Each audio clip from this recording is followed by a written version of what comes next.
What separates a sizzle reel from a total dud?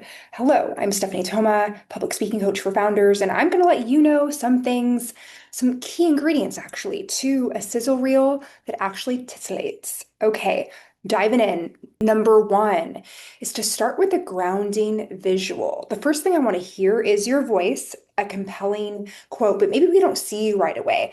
If let's say you're based in New York. Let's say that you're based in Texas. If you do like to give a lot more local talks, then go ahead and ground your viewer with a video or a still visual of where you're based and quickly have it move in to you. You can also decide to have an overlay of your name and your general topic if you do decide to start with this grounding visual instead of yourself. It gives a little bit of mystique when you hear your voice, but you can't quite see yourself yet, then you dive right in. The second, be mindful to show you and your voice more than anything else in the video. So I've seen sizzle reels where people have testimonials that are taking up half the video, and maybe they're getting more airtime than the actual speaker.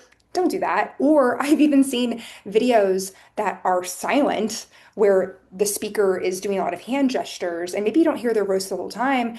This is not a time to be silent. The sizzle reel is showcasing how you speak, and it could be virtually, like how I am right now, or people also want to see how you speak on a stage. So go ahead and find those clips that are really compelling. And that brings us to the third thing is you want to get audience reactions. It's really popular to get a back of the head picture. You've seen it, right? There's you on the stage, a bunch of heads, where what can be even more compelling is go ahead and have someone towards the front of the room look behind themselves at everyone looking at you, and ideally people are engaged.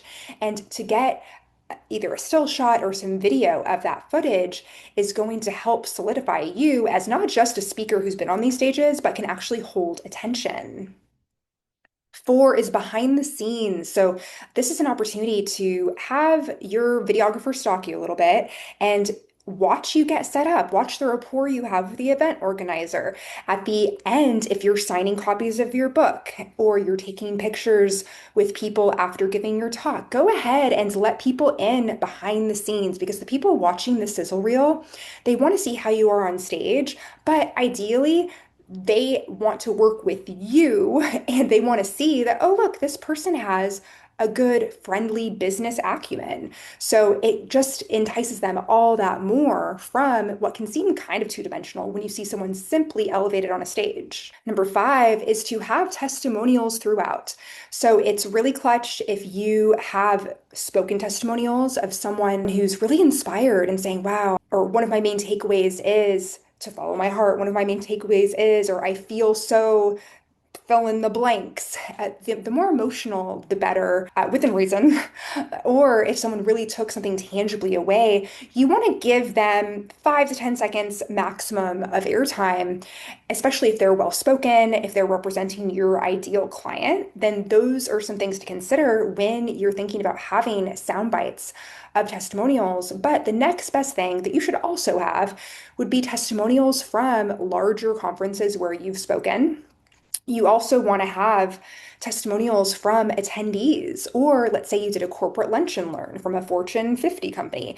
Go ahead and have their testimonial written. And it's really popular to have, the 5 stars and then a quote. It's more credibility. And on that same vein, number six, I want to invite you to dig up the press as seen in. You got that Forbes feature, or you were featured in another reputable publication, either in your area or internationally. Give at least a little bit of airtime to those logos. And then, in addition to as seen in your press, you also want to say past speaking includes, and this can essentially look like it's on your website. I hope you have this page if you're a speaker, where it shows logos where you can either click into the company page itself or go ahead and click into the actual event that you spoke at. And this gives you even more credibility because it's one thing. Sometimes one testimonial is enough, and that person's voice carries a lot of weight. Hello, Oprah.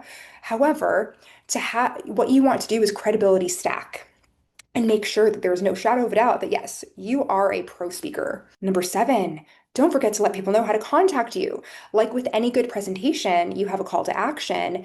In this situation, what you want to do is have how to get in touch with me, or make it very clear. Have your key signature talk and maybe a few other topics that you speak on, give that a little bit of airtime. And then after that, you want to say, get in touch or book me, Stephanie Doma to speak, or whatever it is. And even give a few options out there if you feel compelled. If you love to do corporate retreats, lunch and learns, conferences, you get the idea. And then I like to recommend having a website as well as a QR code. That gives people a little bit of all the options, and be mindful when you have text, have it about the same font or style as your website if you have one. You want to have that brand consistency. Same thing with colors. You're not going to have a bunch of black and red text if your branding is light and airy, and let's say that it's more baby blue and white. Be mindful of these details because it just adds an extra element of professionalism in what you are putting together. And there you have it. Wishing you a beautiful sizzle reel. Until next time.